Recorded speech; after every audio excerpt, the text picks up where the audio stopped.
Assalamualaikum warahmatullahi wabarakatuh.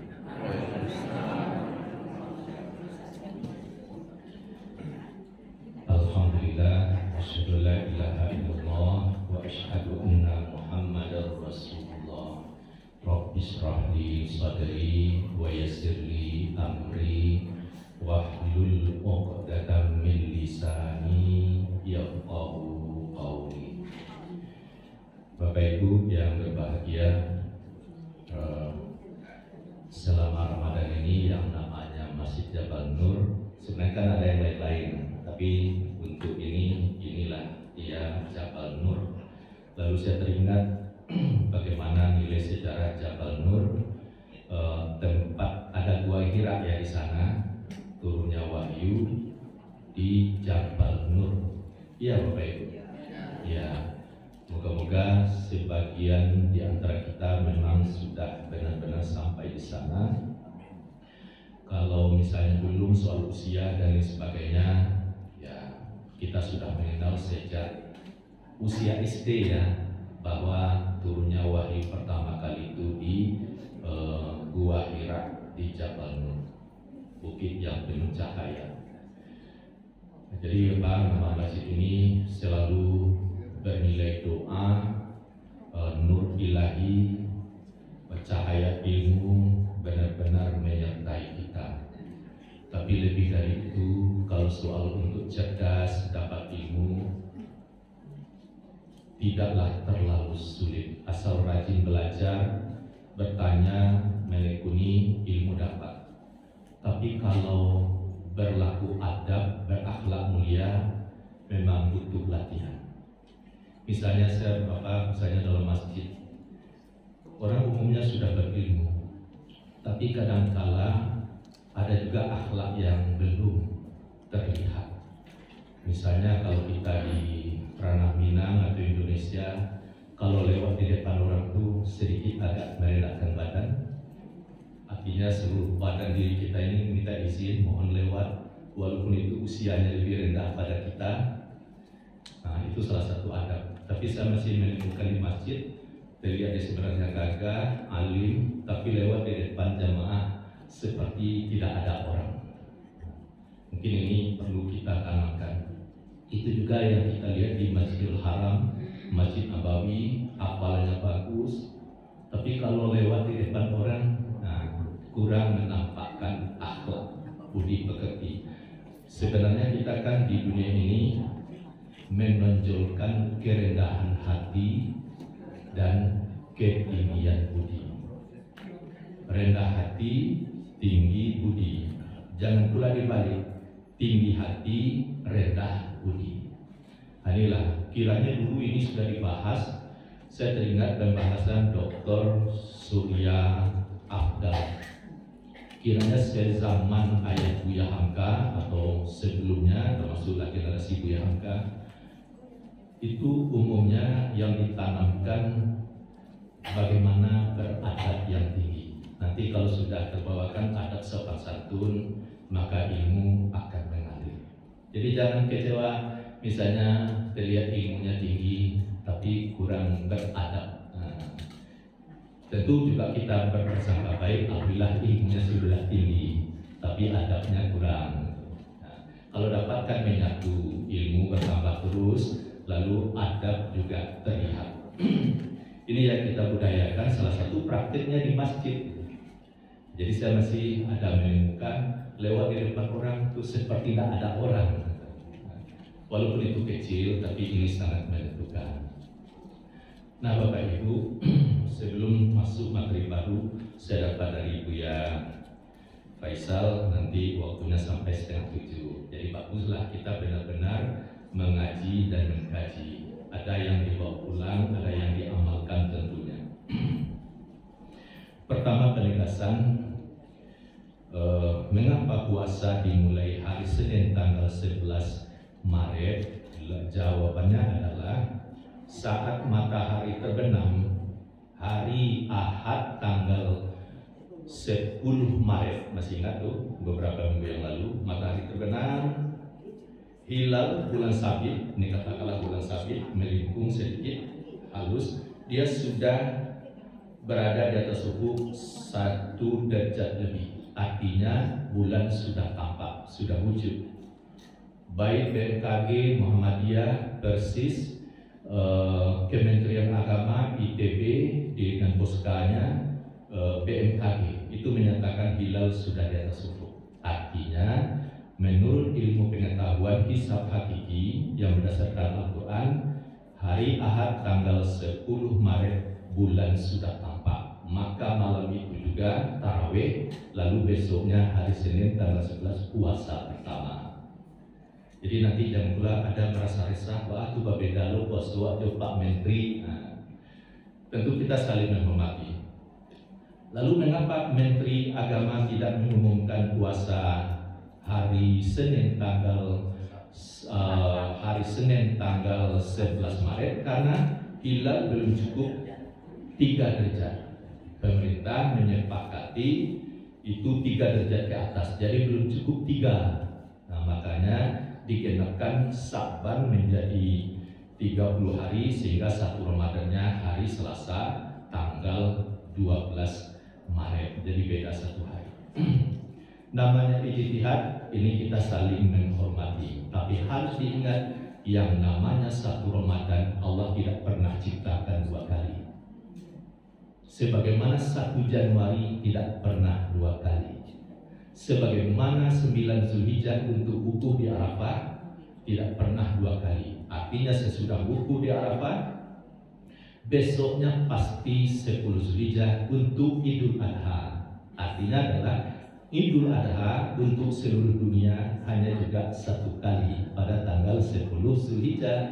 Tapi di negeri kita biasa Ramadan bisa 2 kali, Idul Fitri tahun kemarin juga 2 kali, dan Idul Adha tahun kemarin dan kemarinnya lagi tahun sebelumnya juga 2 kali. Nah, ini kan menjadi PR ilmu pengetahuan, tentu tidak boleh berlama-lama seperti itu.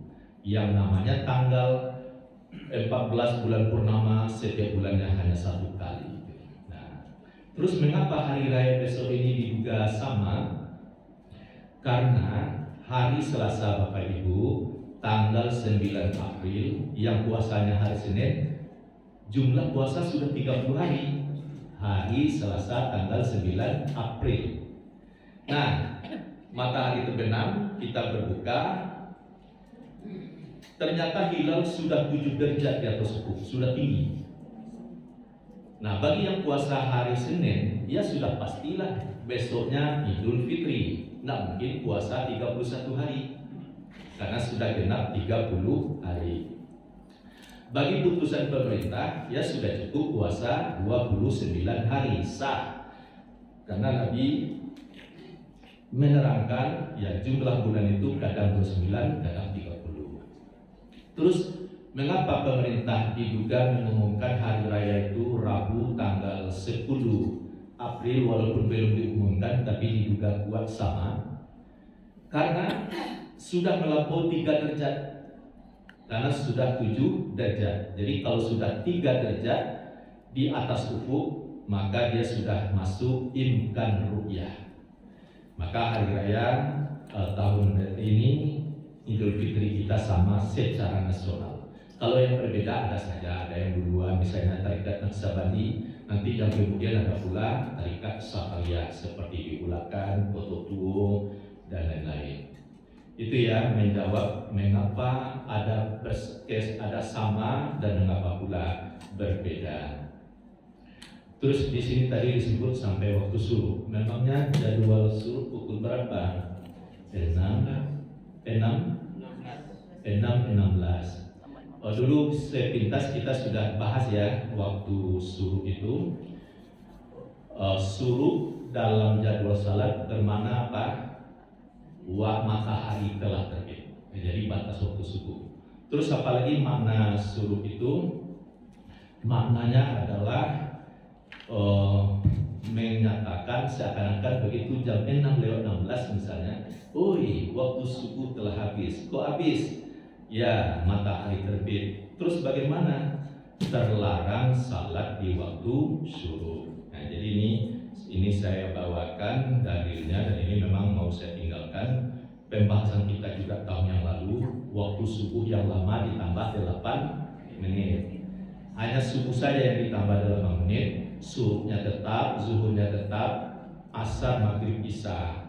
Terus mana dalil yang melarang waktu subuh itu tidak boleh salat? Ini halaman 12. Karena ini saya tinggal di sini, Bapak Ibu, bisa dilihat ulang. Waktu Nabi menerangkan tentang waktu subuh, ini mulai dari zuhur sampai subuh, keterangan di sini. Wa waktu salatis subhi min tulu'il fajri ma lam tadlu'is syams fa idza tala'atis syams fa amsik anis salati fa innaha tadlu'u baina qarnai syaitan. Waktu subuh mulai terbit fajar selama matahari belum terbit. Kalau disederhanakan, waktu subuh yang mulai fajar sampai terbit matahari. Apabila matahari telah terbit, maka jangan kamu lakukan salat, karena matahari itu muncul di antara dua tanduk setan. Hadisnya sahih, tidak ada perbedaan pendapat ulama ahli hadis, riwayat Imam Muslim. Jadi waktu suruh itu, suruh bukan nama salat. Ini mungkin bisa saja antara saya dengan beberapa guru-guru kita agak berbeda dalam menerangkan ini. Dan sebagian memang memahami suruh karena jadwal ini papan jam digital ini kan informasinya kan jadwal salat. Ada suruh, ada juga yang membuat terbit, kan sama saja itu. Orang pahami begitu suruh masuk katanya salat suruh. Sesungguhnya salat suruh itu tidak ada. Karena suruh itu bermakna timur. Maknanya lagi matahari terbit, karena matahari terbit di timur. Terus kenapa dilarang? Ya Nabi yang melarang. Sampai-sampai dikatakan matahari itu terbit antara dua tanduk setan. Seperti apa tanduk setan bagi kita gaib? Sebenarnya itu dalam bobot kalimat majasi, bukan arti yang sebenarnya. Apa pula hubungan matahari dengan tanduk setan? Tapi begitu tegas larangan Allah, ada larangan Rasulullah bahwa tidak boleh salat di waktu subuh. Lalu disebut antara dua tanduk setan. Jadi larangan-larangan itu kadang-kadang dibawakan nama makhluk yang tidak disukai. Sama juga dalam waktu Nabi menerangkan tertib salat. Pengakuan sahabat, kami salat bersama Rasulullah. Di antara kami ada yang baca salam, Assalamualaikum warahmatullah. Assalamualaikum warahmatullah. Nabi tidak ada mengomentari sampai warahmatullah. Tapi yang Nabi komentari, mengapa tanganmu seperti kepala ular? Mengapa pula hubungannya dengan ular? Tapi begitu Nabi melarang, jangan pula tangan begini. Ternyata kebiasaan itu kalau melihat ke kanan, kebiasaan orang-orang dahulu, tangan begini. Sampai-sampai saya juga tak tahu, dari kecil di kampung memang begitu diajarkan. Assalamualaikum warahmatullah, Assalamualaikum warahmatullah, Jadi Nabi melarang jangan begini. Jadi kalau sudah selesai baca tahiyat, tadinya menunjuk, dilepaskan tangan, baca salam ke kanan dan ke kiri. Tidak pula tangan begini. Jadi mengapa disebut kepala ular? Begitu benar Nabi melarang. Tidak disebut kepala kucing. Kalau kucing kan masihlah yang diasik di dalam rumah boleh. Tapi kalau ular kan itu binatang yang usahakan tidak ada di sekitar kita. Terus lalu Bapak Ibu, dalam pembahasan yang cukup panjang, itu Profesor Samsul Anwar sebagai ahli usul fikih, penelitiannya luar biasa, bukunya banyak. Dia membahas tentang salam, bagaimana salam waktu salat itu. Ternyata apa yang dia bahas itulah yang kita pelajari waktu kenek-kenek dulu. Bahwa kita diajarkan dalam praktik salat sejak dahulu, Assalamualaikum warahmatullahi wabarakatuh. Lengkap wabarakatuh. Lihat juga buku-buku tuntunan salat kita yang dulu-dulu sampai wabarakatuh. Nah, kiranya dalam pembahasan sampai dibahas dalam majelis tarjih, musyawarah nasional tarjih, dari hadis-hadis sekian-sekian, kiranya Nabi itu kalau baca salam, sudah selesai baca tahiyat lengkap, Assalamualaikum warahmatullahi wabarakatuh, lengkap sampai wabarakatuh, tampak pipi kanannya terlihat dari belakang. Begitu pula Nabi baca Assalamualaikum warahmatullahi wabarakatuh, tampak pula. Jadi Nabi itu baca salam sampai wabarakatuh. Tapi hari ini imam kita lebih banyak sampai warahmatullah. Salah tidak salah. Apa buktinya? Nabi tidak mengugat, tidak pula mengomentari sampai warahmatullah. Berarti sah. Yang dikomentari Nabi apa? Tangan yang begini. Tapi Nabi ternyata membaca salam itu lengkap sampai wabarakatuh. Wabarakatuh itu berkah, artinya yang menyenangkan lahir batin, banyak manfaat. Cuman model ustadz kita, imam kita ada yang begini, Assalamualaikum warahmatullahi wabarakatuh. Ada nama lebihan, ada setengah-setengah terdengar. Ada juga Assalamualaikum warahmatullahi wabarakatuh. Ada juga. Nah, sekarang sudah ada pula yang mulai samar-samar. Tapi apapun gayanya, kita saling menghormati. Saya sampai di sini karena saya mengikuti sejak 2008 kajian ini. Itu diletakkan nomor 1 bahwa baca salam itu sampai seperti kita belajar waktu anak dulu, sampai wabarakatuh. Tapi tidak salah pula kalau sampai warahmatullah. Cuman sebagian begitu sampai warahmatullah, wabarakatuhnya mungkin dilampian atau setengah berbisik, kan ada model-model seperti itu. Nah, saya ingin cuman kalau kita misalnya mencari mana yang lebih afdal, paling tidak kita yang awam-awam, termasuk saya tentunya terus mau belajar, dari sekian dia letakkanlah nomor 1 sampai wabarakatuh. Itu adabnya. Kalau yang nomor 1 itu lebih utama, nanti yang kedua bukan rendah nilainya, sesudah nomor 1 yang pasti nomor 2. Itu ya tentang Bapak Ibu. Kalau tadi saya imam, saya melengkapi tadi sampai wabarakatuh. Nah, jadi nanti tidak ada pula kalau lain lo, tidak oke lain lo. Soalnya itu nak pelajari waktu anak-anak dulu. Nah, terus mengomentari lagi, itu kapan boleh salat? Dari suruh itu, kesepakatan ahli hisab 20 menit setelah matahari terbit, baru matahari sepenggalan naik. Jadi matahari terbit ya Bapak Ibu, terbit itu suruh namanya, di atas ufuk timur, suruh. Jadi proses suruh itu mulai matahari tercokok terus atau suruh. Ini suasana yang dilarang salat. Kapan boleh salat itu? Apabila matahari sudah sepenggalan naik. Menurut kesepakatan ahli hisab, baru matahari itu sepenggalan naik 20 menit setelah suruh. Jadi 20 menit itu, itulah yang disebut salat duha di awal waktu. Kalau kita di masjid tidak pulang dulu ya setelah pengajian ini, itulah yang disebut dengan salat isra. Matahari telah naik. Bagaimana praktek Nabi salat pagi? Nabi yang namanya salat subuh kan dipastikan berjamaah. Terus selesai zikir doa. Dah terbit matahari, Nabi tidak salat. Kalau suruh tuh matahari, Nabi tidak salat. Kapan Nabi salat? Begitu matahari sudah jelas naiknya. Bahkan diperkirakan matahari itu seakan-akan seperti waktu asar. Lebih kurang waktu asar di barat. Setinggi itu pula matahari di timur. Jadi benar-benar matahari sudah naik, baru Nabi salat. Nah, itu apanya? Jadi kalau tadi disebut salat suruh, moga-moga saja maksud makna isra.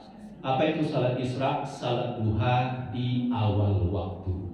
Misalnya pengajian kita katakanlah sampai 6:30. Nah, terus sudah diperkirakan ya matahari sudah lama naik. Sebelum Bapak pulang, salat dulu, maka dapatlah faedah salat isra atau nama lainnya salat duha di awal waktu. Mau ditambah lagi beberapa rakaat di rumah, ya tidak ada pula masalah selama waktunya dibenarkan. Nah, Itu ya tentang masalah suruh. Karena beberapa masjid saya masih mendengar masih ada juga yang betul-betul salat di saat suruh itu. Sekali lagi kita tidak menyalahkan. Mengapa menyalahkan?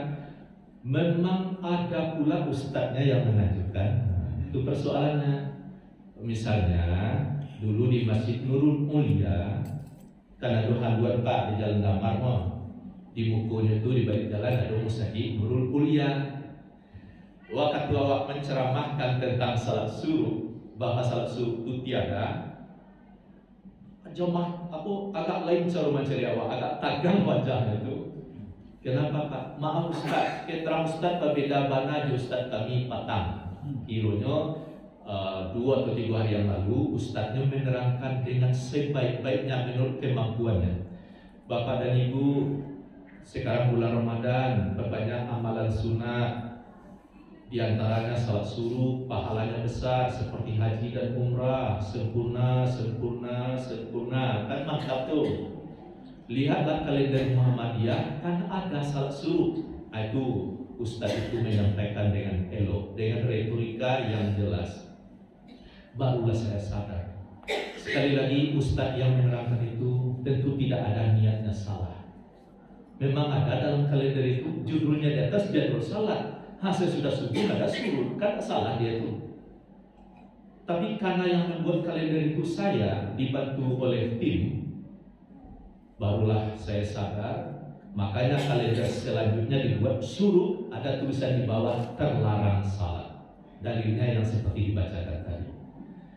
Babuit panah merah tuh Pak, babuit merah supaya menjadi perhatian. Cuma kalau di masjid kadang-kadang letaknya ada kesuruhan, mestinya di belakang ada, di tengah-tengah ada, supaya orang tahu. Kan tidak semua warga punya kalender itu. Nah, jadi ini ceritanya Bapak Ibu. Mudah-mudahan di sini sudah sangat paham itu. Tidak ada yang salat di waktu suruh. Jadi benar-benar yang minimal 20 menit setelah suruh salatlah. Itu waktu yang paling aman.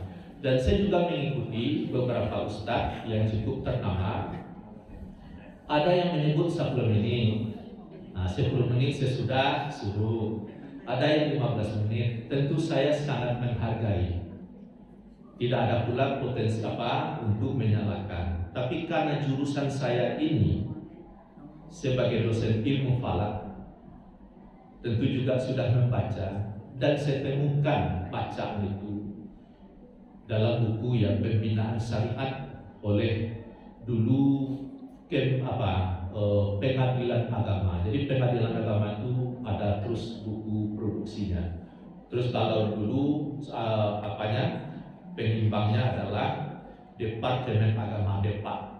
Kan kemudian ikalah Kementerian Agama namanya lagi waktu itu. Tapi inilah Bapak Ibu, buku saya itu sudah tidak ada lagi karena ada 200 lebih judul buku saya bawa ke lantai 2 Universitas Muhammadiyah Sumatera Barat, dan alat-alat peraga saya juga saya bawa supaya bisa dinikmati oleh mahasiswa. Ya waktu itu terbakar, linglung badan ini Pak Ibu. Buku-buku lama hilang. Kalau buku baru ke Mahabana kan bisa dicari lah. Tapi kalau buku lama itu tak ada lagi. Nah ini ujian. Syukur sudah saya menamatkan baca itu. Jadi dalam buku itu disebut matahari baru sepenggal naik 20 menit setelah suruh. Itu ada dasarnya. Jadi sekali lagi, yang berpendapat 15 menit, yang berpendapat 10 menit, tentu kita tidak ada menyalahkan. Tapi kalau ingin lebih aman, ada yang diikuti. Lengkapilah 20 menit. Itu ya Bapak Ibu, mereview pelajaran kita katakanlah setahunan yang lalu. Terus ini sudah saya lengkapi dengan judulnya kriteria waktu subuh menurut putusan tarjih dan fatwa MUI. Di sini sudah saya bahwa penelitian dahulu waktu subuh itu min 18 derajat di bawah ufuk, kiranya 1000 tahun yang lalu sudah ada penelitian. Abad ke-4. Nah itu yang diperkuat ditambah 8 menit.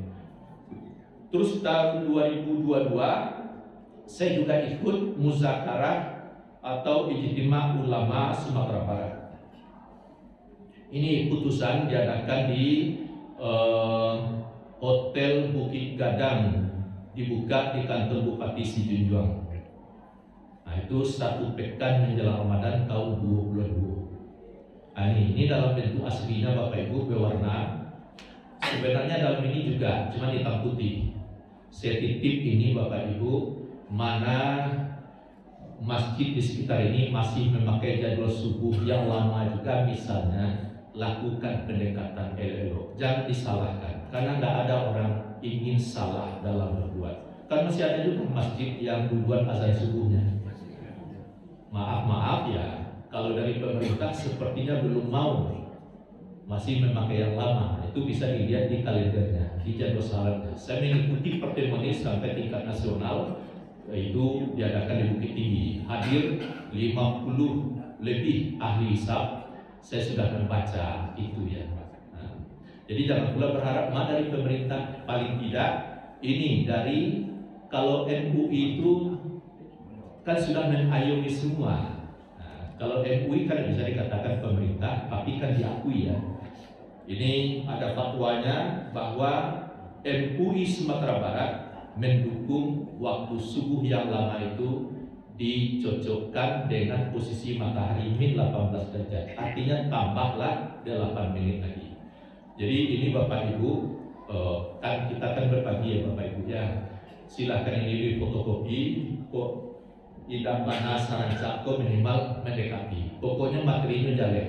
Iko di fotokopi lo dengan warna. Ini kalau bisa fotokopi warna. Stempel MUI-nya jelek berwarna. Kadang-kadang orang mabuk ya. Buktinya yang tertulis. Mana dalil-dalilnya di sini? Iko Bapak Ibu 87 halaman.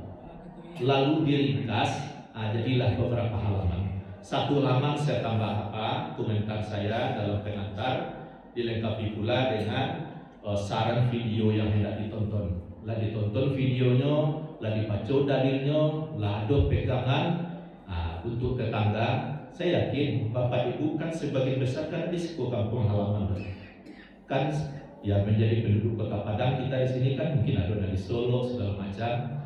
Paham ini, sekiranya di kampung belum lagi azan subuhnya menyesuaikan ini, pandai-pandailah menyampaikan sehingga kita tidak ada dibilang sok mengubah-ubah kebiasaan, tapi memang ilmu. Paling tidak orang kampung lah banyak nih haji. Bagaimana di Mekah Madinah, begitu selesai salat subuh hari lah terang. Kalau di Indonesia lah selesai salat subuh keluar hari masih gelap gulita. Itu kadang-kadang itu cara-cara itu agak cepat menerima. Ini ya Bapak Ibu, saya titip di sini. Sekarang materi baru. Mungkin Adinda bisa dapat dibuat rekaman baru di apa saya.